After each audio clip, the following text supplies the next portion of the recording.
à la découverte des volcans. Lis ce texte pour en apprendre davantage sur les volcans. Texte 1. Les volcans. Depuis que les humains existent, ils côtoient les volcans et les craignent pour leurs éruptions.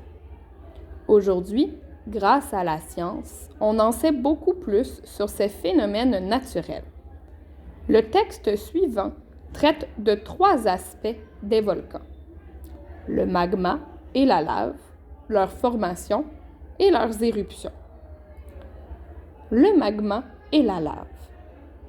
Pour bien comprendre ce qu'est un volcan, il faut avant tout différencier le magma de la lave. Le magma est la roche fondue située en profondeur sous la surface de la Terre. Cette roche fondue est très chaude et peut atteindre des températures allant jusqu'à 1200 degrés Celsius. Aussi, le magma est soumis à des pressions très élevées. Lorsque le magma remonte en surface, il devient de la lave.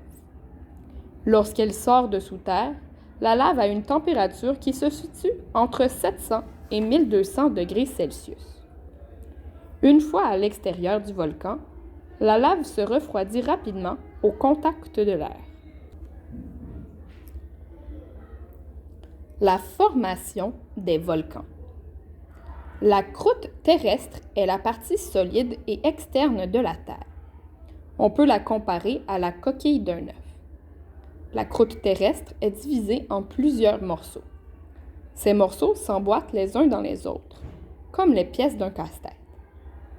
Un volcan apparaît lorsqu'une ouverture se forme dans la croûte terrestre. C'est par cette ouverture que du magma remonte à la surface et se transforme en lave avant d'être expulsé.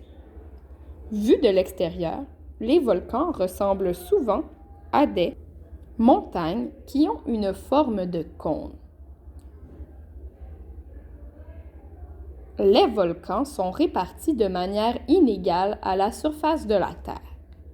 On les trouve principalement aux endroits où les différents morceaux de la croûte terrestre sont en contact. Une éruption volcanique. Sous chaque volcan se trouve un réservoir de magma. Ce réservoir communique avec la surface grâce à une ou plusieurs cheminées. Avant une éruption volcanique, la pression s'accumule dans ce réservoir. C'est cette pression qui cause l'éruption. Pendant l'éruption, du magma en provenance du réservoir situé sous le volcan utilise la ou les cheminées pour rejoindre la surface. C'est par le cratère du volcan que de la lave et des cendres sont ensuite expulsées. Une éruption volcanique peut projeter plusieurs centaines de tonnes de lave, de cendres et de gaz dans l'atmosphère. Généralement, une éruption volcanique dure de quelques heures à plusieurs mois. 1. Nuages de gaz et de poussière. 2. Cratère. 3. Réservoir de magma. 4. Coulée de lave. 5. Cheminée secondaire. 6. Cheminée principale. Les supervolcans. Les supervolcans sont des volcans gigantesques qui produisent des éruptions et des explosions d'une très grande ampleur. Aucun humain n'a jamais été témoin de l'explosion d'un supervolcan à ce jour. Il existe un supervolcan aux États-Unis. Il est situé dans le parc national de Yellowstone.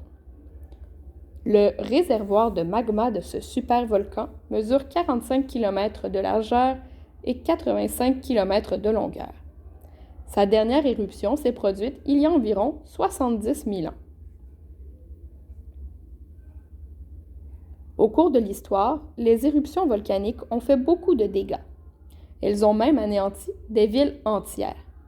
Cependant, savais-tu que les volcans pourraient aussi être à l'origine de la vie elle-même sur Terre?